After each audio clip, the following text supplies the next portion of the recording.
सभी को नमस्कार।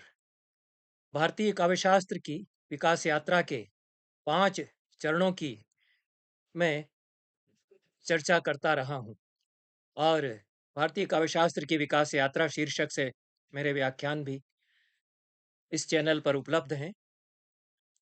प्रथम चरण उन्मेष काल कहा जा सकता है, जो वैदिक काल भी हम कह सकते हैं, 10,000 ईस्वी पूर्व से 500 ईस्वी पूर्व तक, जिसमें एक व्याख्यान में मैंने बताया कि किस प्रकार से वेदों में काव्य चिंतन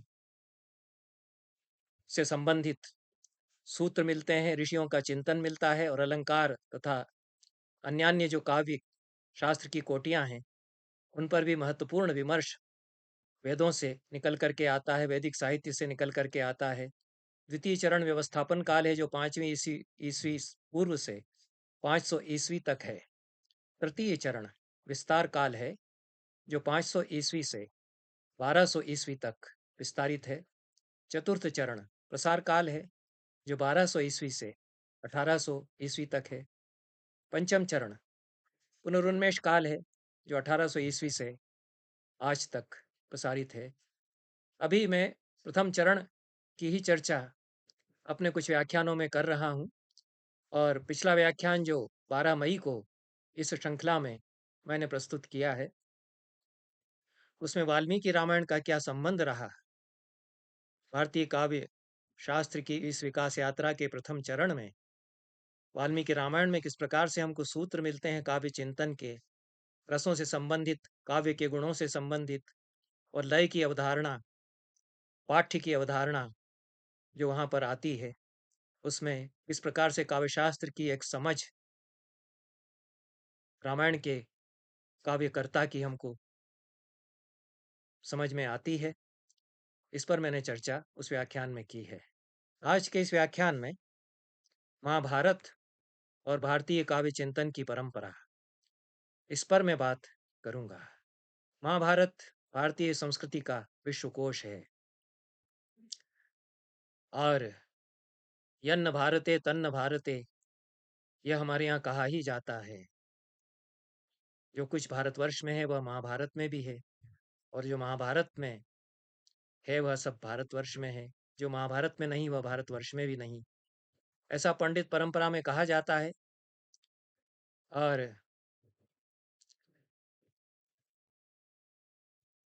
अनेक सांस्कृतिक अंतर्धाराओं की विस्तार से सूचना हमको महाभारत से प्राप्त होती है। कला संबंधी, नाट्य संबंधी जो विमर्श है, उसकी परंपरा, सैद्धांतिक परंपरा और प्रायोगिक परंपरा दोनों की जानकारी जो महाभारत काल में विकास हुआ था, उसकी हमको महाभारत से प्राप्त होती है। तो यह महाभारत एक बड़ा स्रोत है काव्यशास्त्र की विकास यात्रा के प्रथम चरण को समझने के लिए। और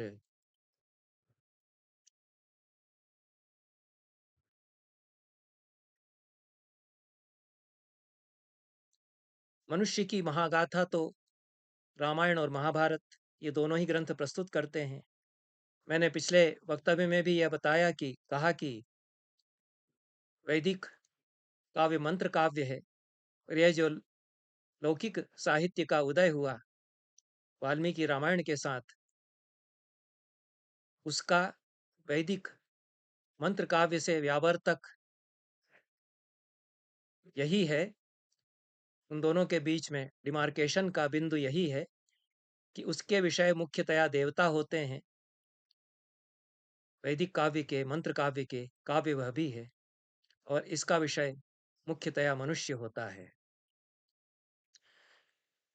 इसलिए जो हमारे इतिहास काव्य जिनको कहा गया, रामायण और महाभारत, वे प्रधानतया मनुष्य की कथा कहते हैं। दोनों को आख्यान भी कहा गया है। वेदों में भी इतिहास है और मनुष्य भी हैं, मनुष्य की कथा भी है, पर प्रधान विषय ये वेद का नहीं है। सारे सूक्तों का, सारे मंत्रों का विषय कोई न कोई देवता है। महाभारत में स्पष्ट कहा गया कि मनुष्य का वर्णन कविता का विषय है, काव्य का विषय ही मनुष्य है। वह मनुष्य युधिष्ठिर जैसा धर्मावतार भी हो सकता है, और वह मनुष्य दुर्योधन जैसा अधर्म का आचरण करने वाला भी हो सकता है। तो दुर्योधन का वर्णन भी यह काव्य की वाणी करेगी, और जो सच्चरित्र है उसका वर्णन भी यह काव्य की वाणी करेगी। ऐसा महाभारत में कहा गया। विदुर धृतराष्ट्र से कहते हैं कि ग्रहे वसंतम गोमायुम तम वै मत्वा न बुध्यसे दुर्योधनस्य रूपेण शृणु काव्याम गिरम मम। यह मेरी जो काव्य वाणी है, इसको तुम सुनो। मैं तुम्हारे ही घर में जो दुर्योधन के रूप में सियार रह रहा है, इसका भी मैं वर्णन करूंगा इस वाणी के द्वारा। विदुर के इस संवाद के द्वारा महाभारत के महामती प्रणेता व्यास यह बताना चाहते हैं कि कविता तो जो दुष्चरित्र व्यक्ति है उसका चरित्र भी प्रस्तुत करती है, और उसके प्रत्याख्यान के रूप में, उसके निराकरण के लिए सच्चरित्र उदात्त नायक का चरित्र भी प्रस्तुत करती है। और दोनों में से जो महापुरुष हैं, उदात्त चरित्र वाले हैं, उनका चरित्र ग्राह्य है, यह संदेश काव्य देता है। तो यह काव्याम गिरम के द्वारा कविता की एक अवधारणा, कविता का प्रयोजन क्या है, मनुष्य के चरित्र को, उसके सच्चरित्र को, उसकी विशेषताओं को जो ग्राह्य है उनको बताना, और उसके दुष्चरित्र को जो अग्राह्य है उनको बताना। फिर काव्य का एक प्रयोजन मनुष्य को सत संदेश के साथ, सत संदेश प्रदान करने के साथ साथ सांत्वना देना भी है। जो भरत मुनि नाट्यशास्त्र में कहते हैं कि विश्रांति जननम यह तत्, नाट्य में विश्रांति जननम लोके नाट्य में तत् भविष्यति। रिपोज या विश्रांति की स्थिति में यह ले जाएगा। जो हमारे घाव हैं, जो इतिहास ने, राजनीति ने जो हमारे हृदय पर घाव किए हैं, उन पर मरहम लगाने का काम कविता करेगी। उनसे हमको बचाएगी भी, आवरण हमारे लिए बनाएगी उनकी बुराइयों से बचने के लिए, और सांत्वना हमको देगी। उन्होंने जो हमको घायल किया है, इतिहास ने, राजनीति ने, दुष्टों ने, इसलिए सांत्वना देना भी इसका एक कार्य है। और ये सांत्वना कैसे देगी कि जो अतीत के आख्यान हैं वो हमारे घावों पर मरहम लगाते हैं। उनसे हम समझते हैं कि जो संकट हम झेल रहे हैं, जो सभ्यता का संकट हम झेल रहे हैं आज, महाभारत के समय में भी यह सभ्यता का संकट था, जिसको व्यास स्वयं बताते हैं कि श्वः पापी ये दिवसा पृथ्वी गत यौवना अतिक्रांत सुखा काला प्रत्युपस्थित दारुणा। ये हमारे समय पर भी लागू एक तरह से हो जाता है कि सुख के दिन बीत गए, दारुण समय सामने उपस्थित है, और रोज हर आने वाला कल अधिक से अधिक पाप ढोता हुआ आ रहा है। यही हम देख रहे हैं कि हो रहा है हमारे समय में।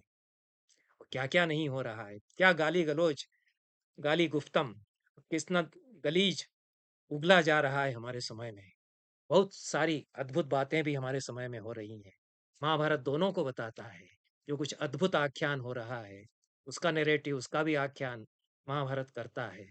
और जो संकट है पूरी सभ्यता का, उसको व्यास कहते हैं, इतने जोरदार शब्दों में कहते हैं। और फिर कहते हैं कि श्वः श्वः पापी ये दिवसा, हर आने वाला कल ज्यादा से ज्यादा पाप लेकर के आ रहा है। वो पृथ्वी गत यौवना, धरती का यौवन छिन रहा है, बूढ़ी होती जा रही है धरती। ये उस समय कह दिया व्यास ने, 1000-2000 साल पहले या उससे भी पहले। हमने तो धरती का यौवन और भी ज्यादा कितना छीन लिया है। हम जो अपने आप को धरती माता की संतानें कहते आए, वैदिक काल से हमने कहा कि माता भूमि पृथ्वी, माता भूमि पुत्रो हम पृथिव्या। तो व्यास ने भी यह कहा कि पृथ्वी गत यौवना होती जा रही है, इसलिए तैयार हो जाओ, जो संकट आ रहा है। व्यास सत्यवती को समझाने आते हैं कि बहुत खराब समय आएगा, छोड़ करके चली जाओ अब, तुम्हारे बस का नहीं रहेगा जो तुम्हारी संतानों की संतानें आगे चल करके करेंगी। तो ये जो संकट है, इसमें क्या होगा कि कविता सांत्वना देगी। तब कहते हैं कि यस्य बुद्धि परिभवेत तम अतीतेन सांत्वयेत चित्रार्थ ही पूर्व राज्ञाम कथाश्रयी।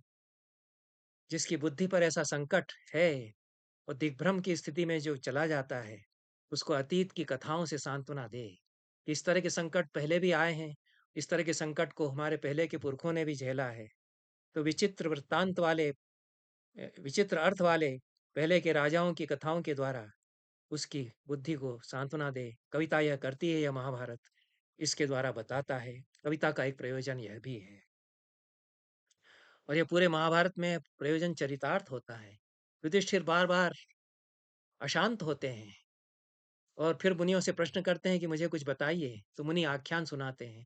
पूरा रामोपाख्यान तो रामायण की कथा का मार्कंडेय मुनि ने वन पर्व में युधिष्ठिर को सुनाया, यह बताने के लिए कि राम ने भी तुम्हारी तरह संकट और तुमसे अधिक बड़ा संकट झेला। तुम्हारी पत्नी द्रौपदी को तो सिंधुराज पकड़ करके ले गया, लेकिन तुम लोगों ने तुरंत उसको पकड़ करके उसकी दुर्दशा कर दी, वहीं उसकी मिट्टी पलीत कर दी तुमने, और उसको सिर मुड़वा करके बुरी तरह अपमानित करके भेजा। वो तो युधिष्ठिर ने कहा कि हमारा रिश्तेदार होता है, जान से मत मारो, तो छोड़ दिया। उसके बाद भी दुखी होकर के और मार्कंडेय मुनि से युधिष्ठिर प्रश्न करते हैं कि देखिए क्या स्थिति हुई, हमारी पत्नी को दुष्ट वह हर करके ले गया। तो मार्कंडेय बताते हैं कि राम ने तो उससे भी बड़ा संकट झेला है, लेकिन वो इतने व्यथित उस प्रकार से नहीं हुए, उन्होंने संघर्ष किया। तुम भी उसी तरह से झेलो इसको। ते पूर्व राज्ञाम कथाश्रय वृत्तांत चित्रार्थ ही सांत्वयेत, इसके द्वारा महाभारत सांत्वना प्रदान एक प्रयोजन काव्य का बताता है। और महाभारत में वाक का जो दर्शन बताया है, वह पूरे हमारे व्याकरण दर्शन की और काव्य चिंतन की पीठिका प्रस्तुत करता है। यह वचन मुक्तिकोपनिषद में भी आता है, और यह मुझे लगता है कि महाभारत में पहले आया, मुक्तिकोपनिषद ने उससे लिया होगा। उपनिषद तो बाद के भी हैं, एकादश जो प्रमुख उपनिषद हैं उनके बाद बहुत सारे उपनिषद आते रहे। तो शांति पर्व में यह वचन आता है, द्वे ब्रह्मणि वेदितव्ये शब्द ब्रह्म परम चयत, शब्द ब्रह्मणि निष्णातः परम ब्रह्मादि गच्छति। दो प्रकार के ब्रह्म हैं, दोनों को जानना चाहिए। एक शब्द ब्रह्म है, दूसरा पर ब्रह्म है। दोनों को जाने, शब्द ब्रह्म को भी जाने, पर ब्रह्म को भी जाने। शब्द ब्रह्म को जो जान लेता है, वही पर ब्रह्म को भी जान पाता है। यह एक सिद्धांत बताया। बिना शब्दों के अर्थों को जाने हुए, जिन शब्दों में तत्व ज्ञान बताया जा रहा है, शास्त्र ज्ञान बताया जा रहा है, जिन शब्दों में कविता बताई जा रही है, कविता से भी तो मुक्ति होती है। महाभारत काव्य है, उससे भी तो मुक्ति प्राप्त होगी। तो काव्य का भी प्रयोजन मुक्ति है। धर्मार्थ काम मोक्षेषु वैचक्षण्यम कलासु च करोति कीर्तिम प्रीतिम च साधु काव्य निषेवणम। श्रेय और प्रेयस, श्रेयस और प्रेयस दोनों ही काव्य से सिद्ध होते हैं प्रयोजन। हमारे सारे आचार्य यह कहते हैं। पुरुषार्थोपदेश काव्य करता है, यह सारे आचार्य कहते हैं। तो कविता के शब्द हों या शास्त्र के शब्द हों, वेदांत के शब्द हों, उनमें जो शब्दों का अर्थ स्वारस्य वह जानो, और वह शब्द ब्रह्म है, उस शब्द ब्रह्म को जानो। शब्द ब्रह्म की उपासना से भी मुक्ति होगी। यह दर्शन केवल भारत ने विश्व को दिया, व्याकरण दर्शन भारत ने विश्व को दिया। अनादि निधनम ब्रह्म शब्द तत्व यदक्षरम विवर्ततेर्थ भावे न प्रक्रिया जगतो यतः। यह वाक्य पदीयम में भर्तृहरि ने जो व्याकरण दर्शन बनाया, शब्दाद्वैतवाद बनाया, तो शब्द ब्रह्म को जान लेने पर इयम सा मोक्षमाणा नाम अजिम्मा राज पद्धति, मुक्ति प्राप्त करने वालों की का जो सीधा सरल रास्ता है, उस पर साधक चल पड़ता है और मुक्ति प्राप्त करता है। बाकी रास्तों में तो टेढ़े मेढ़े रास्ते हो सकते हैं, भर्तृहरि कहते हैं, लेकिन मोक्षमाण लोगों का अजिम राजपथ यह है। यह महाभारत इस राजपथ को प्रशस्त करता है कि शब्द ब्रह्म की साधना से भी मुक्ति होगी। तो यह वाक के संबंध में जो दर्शन है व्याकरण का, जो कि काव्यशास्त्र का पूरा आधार फिर बनता है, क्योंकि भर्तृहरि के व्याकरण दर्शन के आधार पर काव्यशास्त्र के अनेक प्रस्थान चलते हैं। ध्वनि प्रस्थान तो विशेष रूप से कहता ही है कि हमने यह जो व्याकरण दर्शन है, उसके आधार पर हमने ध्वनि तत्व की कल्पना की है। काव्य प्रकाश में मम्मट भी यही कहते हैं, आनंदवर्धन भी यही कहते हैं। तो यह प्रथमे ही विद्वांसो वैयाकरणा ते ही श्रूयमाणेषु शब्देषु ध्वनिरिति व्यवहरन्ति ततस्तन्मतानुसारिभिः अन्यैरपि न्यग्भावित वाच्य व्यंजन क्षमस्य शब्दार्थ युगलस्य ध्वनि रीति व्यवहारः कृतः यह, उसमें अन्वय स्वयं करना पड़ेगा। तो व्याकरण शास्त्र के विद्वान जो है वह हमारे लिए प्रथम विद्वान हैं। उन्होंने श्रूयमाण शब्दों को ध्वनि कहा, और हम श्रूयमाण शब्दों से जिस प्रकार से वहाँ नित्य तत्व अधिगत होता है व्यंजना के द्वारा, उसी प्रकार से हम श्रूयमाण शब्द और उनके अर्थों को यहाँ ध्वनि कहते हैं। उनको उन्होंने ध्वनि कहा, हम इनको ध्वनि कहते हैं। प्रक्रिया दोनों में समान है कि वहाँ नित्य जो व्यंग्य है उस उसका अधिगम होता है। प्रक्रिया दोनों में समान है। इसलिए हमने व्याकरण दर्शन पर अपना काव्यशास्त्र का सिद्धांत आधारित किया। यह व्याकरण दर्शन की पीठिका महाभारत बनाता है, और वाक तत्व का निरूपण भी काव्यशास्त्र की पृष्ठभूमि के रूप में महाभारत ही करता है। भर्तृहरि के व्याकरण दर्शन की अनेक बातें महाभारत में आ गई हैं, और भर्तृहरि की शब्दावली भी आ गई है। यह भी कहा जा सकता है कि वाक्य पदीयम के पश्चात ये अंश जोड़े गए होंगे, पर पुण्यराज तो वाक्यपदियम की कारिका में महाभारत को ही स्रोत ग्रंथ के रूप में उद्धृत करते हैं। और अविभागा तो पश्यन्ति सर्वत्र संहृत क्रमा स्वरूप ज्योतिरेवांत परावागन पायिनी। ये जो परावाग का निरूपण करने वाला श्लोक है, यह महाभारत से उद्धृत करते हैं पुण्यराज। और यह जो समीक्षित पाठ वाला संस्करण है उसमें मुझे नहीं मिला यह श्लोक, पर पुण्यराज कहते हैं कि महाभारत का श्लोक है। तो यह वाक दर्शन की परंपरा, परावाक के प्रतिपादन की परंपरा महाभारत में है। वह स्वरूप ज्योति है, परावाक अनपायिनी है, वही परब्रह्म है। इस रूप में परावाक का निरूपण जो महाभारत में किया गया, वह पुण्यराज ने जो उद्धृत किया है वह श्लोक यह है, स्वरूप ज्योति रेवांत परावाग अनपायिनी तस्याम दृष्ट स्वरूपायाम अधिकारो निवर्तते। यह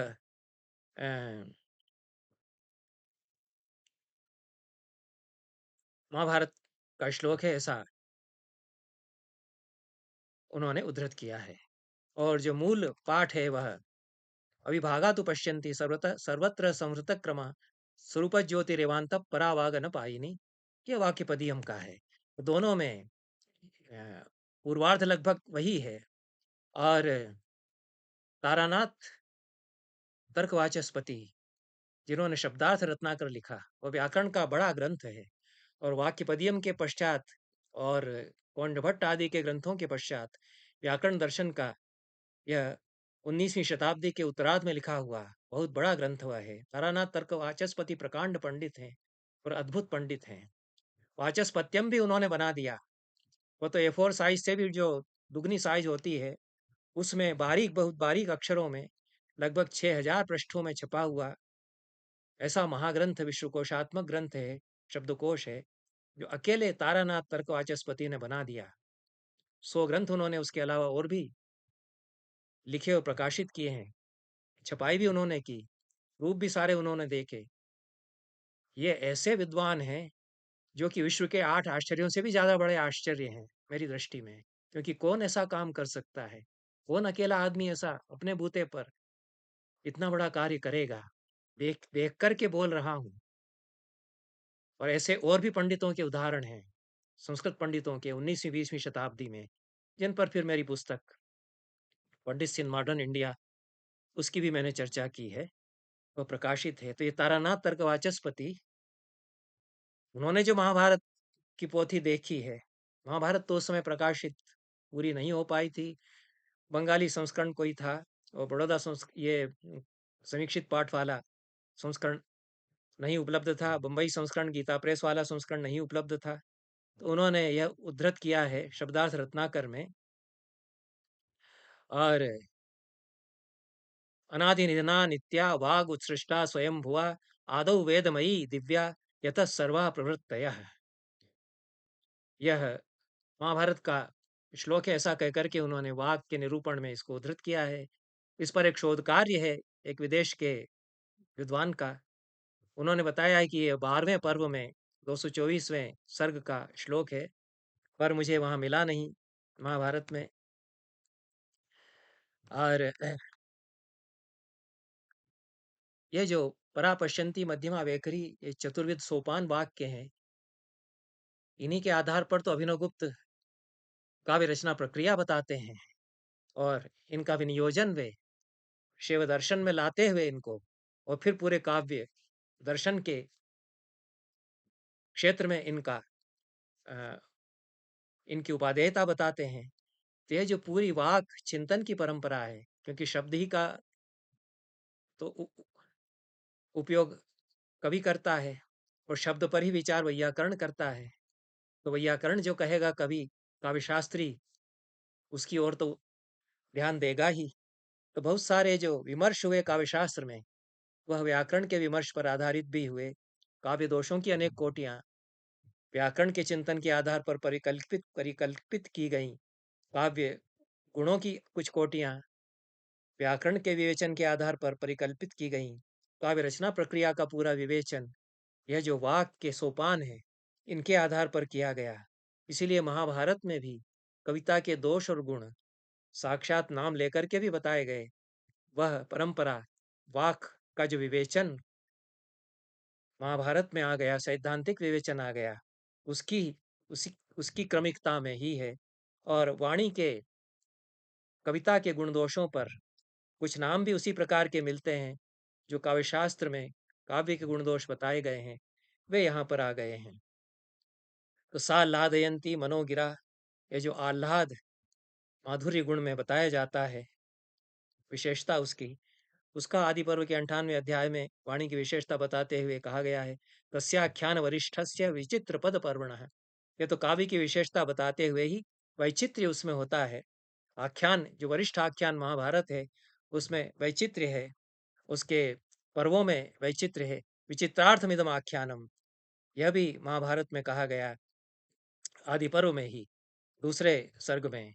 तो ये जो पूरा आख्यान ये विचित्र अर्थ वाला है, ये जो वैचित्र्य गुण है, अर्थवत वचः है, अर्थ से युक्त वचन, यह बार बार आता है।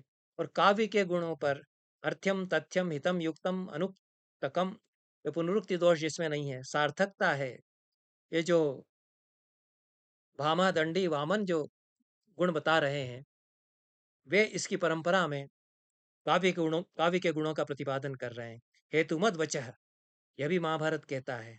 और न्याय्यम युक्तम, तो यह न्याय्य होना चाहिए, यह भामह कहते हैं। हेतुमत होना चाहिए, यह भी भामह कहते हैं।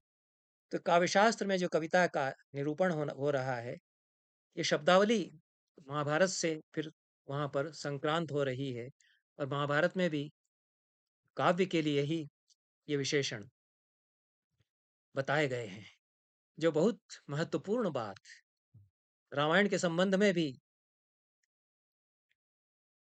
12 मई को जो मैंने वक्तव्य दिया है, उसमें जोड़ी जानी चाहिए थी, वो महाभारत में भी जो आती है कि कविता संस्कार करती है, और जो कवि की वाणी है उससे संस्कार आता है। संस्कार से युक्त वाणी वह होती है, और संस्कार का अनेक स्तरों पर अर्थ यहाँ निकलता है। तो संस्कृत वाणी है, यह तो है ही। परिष्कृत वचन है, यह तो है ही। और परिष्कृत वचन, सुसंस्कृत वचन कहने से आशय यह है कि व्याकरण की दृष्टि से दोष नहीं है। इसी आधार पर तो च्युत संस्कृति दोष बताया मम्मट आदि ने, कि संविदन्ते व्याकरण विरुद्धम च्युत संस्कृति ही। व्याकरण की दृष्टि से अशुद्ध यदि अशुद्धि किसी कविता में होती है, तो वह च्युत संस्कृति दोष होता है।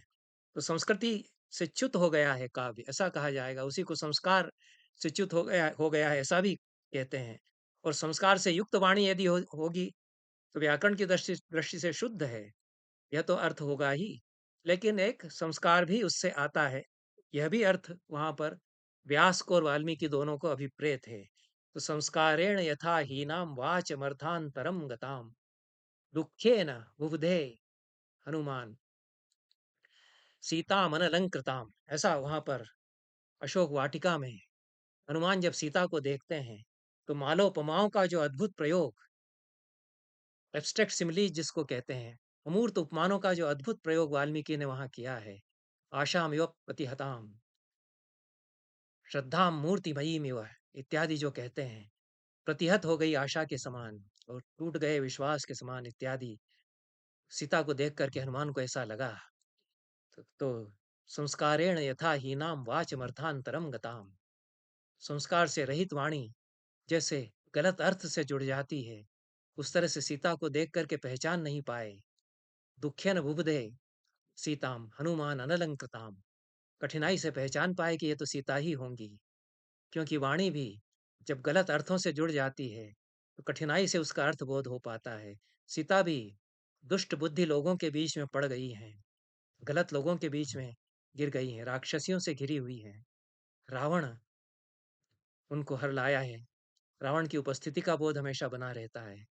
तो ये जो गलत अर्थों से जुड़ जाना, अनर्थ से जुड़ जाना, च्युत संस्कृत हो जाना, च्युत संस्कृति दोष हो जाना, इससे वाणी अनर्थ को प्राप्त हो जाती है, ध्रुव भी हो सकती है। इस बात को रामायणकार ने जिस प्रकार से सीता के वर्णन में कहा है, उससे कविता का जो संस्कार गुण है और अपसंस्कृति दोष है, दोनों का प्रतिपादन हो जाता है। उसी प्रकार से आदि पर्व में ही संस्कारोपगताम ब्राह्मीम नाना शास्त्रोप संगीत संगताम विचित, ऐसा आदि पर्व में 16वें सर्ग में व्यास कहते हैं। संस्कारों से युक्त ब्राह्मी वाक है, जो नाना शास्त्रों से संगत है, ऐसा कहते हैं।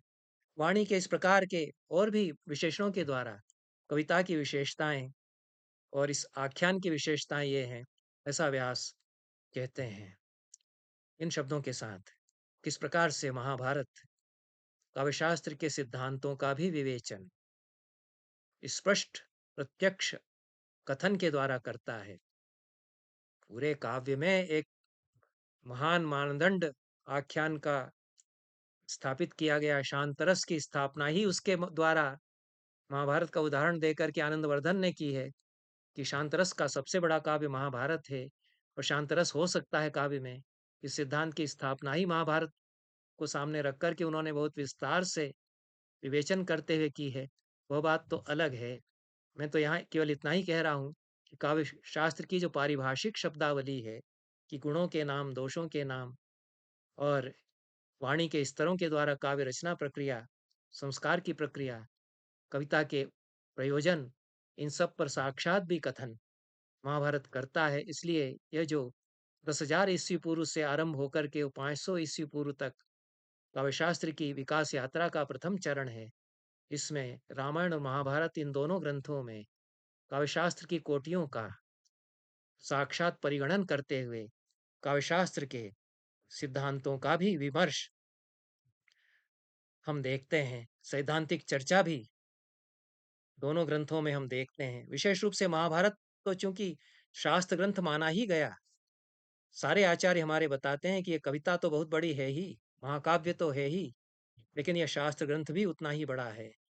तो उसमें तो सिद्धांतों का विवेचन भी, सारे दर्शनों का विवेचन महाभारत में, तो काव्यशास्त्र का विवेचन क्यों नहीं होगा? जब वहाँ सांख्य का विवेचन, बहुत प्रामाणिक विवेचन सांख्य दर्शन का, उसमें पंचशिख आचार्य के सांख्य दर्शन का महाभारत में विस्तार से विवेचन है।